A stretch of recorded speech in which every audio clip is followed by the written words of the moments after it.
The first thing I'd like to talk about is the newest member of our finger family, the fourth finger. Now, as you may be able to notice in looking at my hand and yours, is that the main difference in the fourth finger compared to the other fingers is that he's a little shorty pants. He's tiny compared to the rest of them. I'd like you to think of fourth finger like the baby in a new family. This baby in a new family can't really do much of anything for itself yet because, well, it's a baby. That baby isn't strong, it's not used to doing anything yet, and it needs some help from older siblings or parents. I'd like you to think of the fourth finger the same way. Our other fingers are used to playing and going down, but fourth finger is new, so we're going to give him a helper as we're playing. Every time we go to play that fourth finger, we're going to be doing a few things to help it out.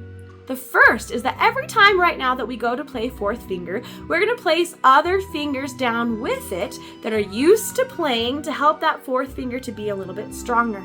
The second way we're going to help fourth finger, because it is a little shorty pants, is making it a little bit easier for it to reach. So every time we go to put that fourth finger down, not only are we going to help it out by placing other fingers alongside it, but when we go to put that fourth finger down, I'd like you to think of bringing your left elbow to the right, just like this. From a front angle, rocking your elbow to the side is going to help to make it a little bit easier for that fourth finger to reach so it doesn't simply have to stretch. Now, being mindful of these things, placing other fingers alongside our fourth finger, and bringing our elbow around when it's time to fourth finger will certainly make it easier to play that fourth finger, but we still do have to help the fourth finger to get used to stretching and making it to its tape. Just like all the other fingers have a set tape that they need to be on, fourth finger's no different. It has a set tape for it as well. In the Addams family, when we play this fourth finger, that fourth finger will be playing the E note, which will sound like. Now you might say, wait, that note sounds familiar. And if you've said that, you're absolutely right, because this E is the same pitch as our open E. We'll know if our fourth finger is reaching far enough, if it's on the tape, and if that E sounds like our open E. Next, let's talk about our two new notes, D sharp and C natural. Now, to better understand this idea of sharps and naturals and flats, I'd like you to think of turning yourself into a note. If I turned myself into a note, I would be Nicole Natural. When I'm standing like my full glorious self that I would naturally stand like, I would be Nicole Natural, but you could also just call me Nicole. Now, if I just stood up on my tippy toes, we would call me Nicole Sharp because I just got higher, which is what a sharp does to a note. A sharp makes a note higher, and we call it higher because our pitch or our sound literally gets higher. So our pitch goes from being to. Do you hear the difference? If you're listening carefully, you might be able to tell that that pitch just got a little bit higher. Now, if we go back to our natural selves and we bend our knees and get a little bit lower, I would be called Nicole Flat. A flat makes our pitch lower. So we go from the natural position to a lower version of that same pitch. Do you hear the difference? So in our Addams Family Theme, we have a D sharp and a C natural. Let's find those notes based on what we just discussed. Let's find our D sharp first. You're well acquainted and familiar with where our D is, which is the third finger on the A string. When we play this D, we could call it D natural or just D. They are the same. Now, if we make our D into a sharp, remember that pitch is getting higher and we're moving that third finger up the fingerboard. So our D sharp is going to be in between the third finger and fourth finger tapes. This tape and this tape. So we're moving our third finger from the D, sliding it up to the D sharp. Now let's see if we can find our C natural. We're familiar with where our C sharp is. Second finger on the A string, right on our tape. And just like we know from a previous discussion, a sharp is higher than a natural.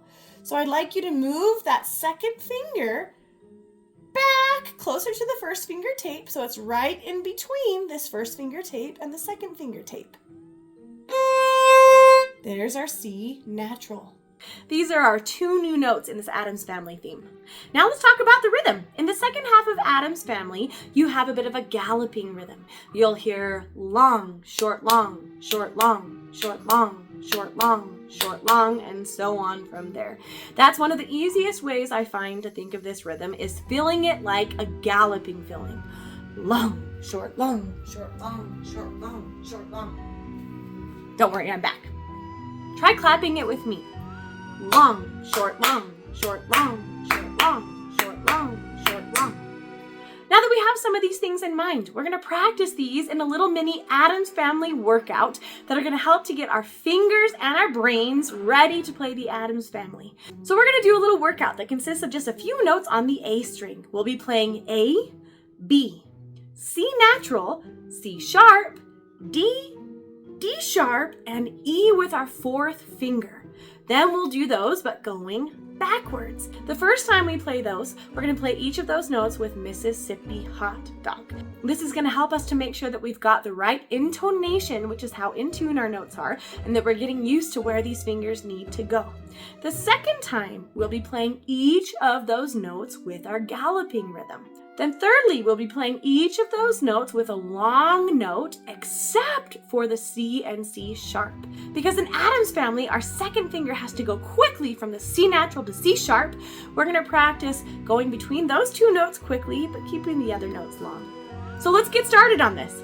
I'm going to play each of those different versions 2 times, one standing farther back so you get a complete picture, and one up close so you get a better idea of what's going on up close and personal.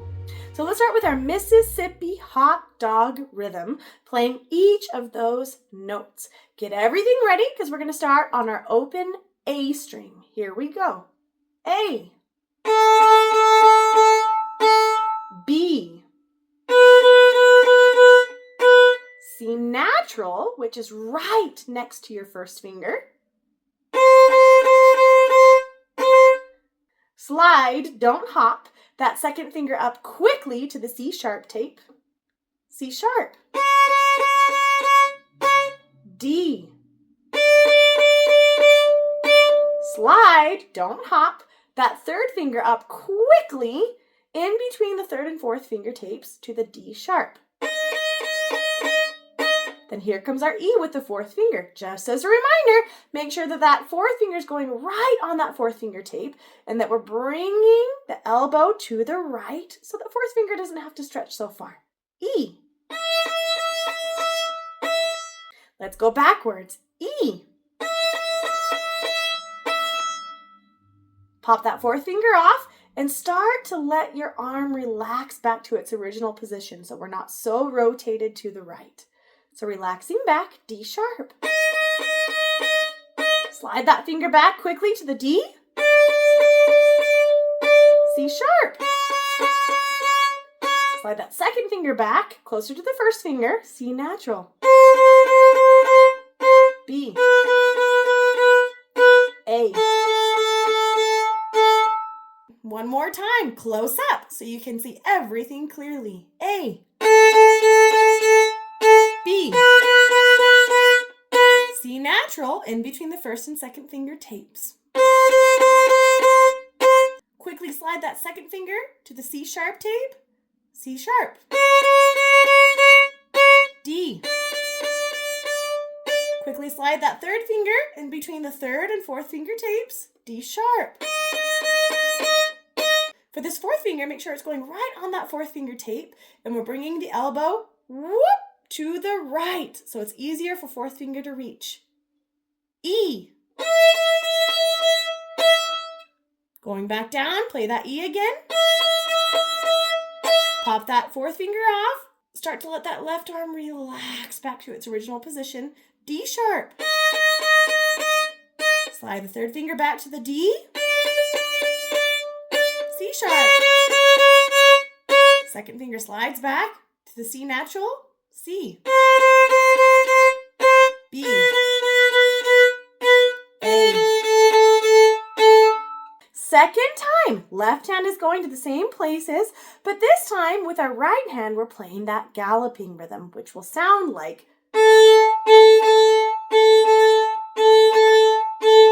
So as we're playing that galloping rhythm, we're going to play 4 bows on each pitch or each note, thinking long, short, just like that. Again, let's start with our open A. Here we go. A, B, C natural, C sharp, D, D sharp, E, coming back down, E, D sharp,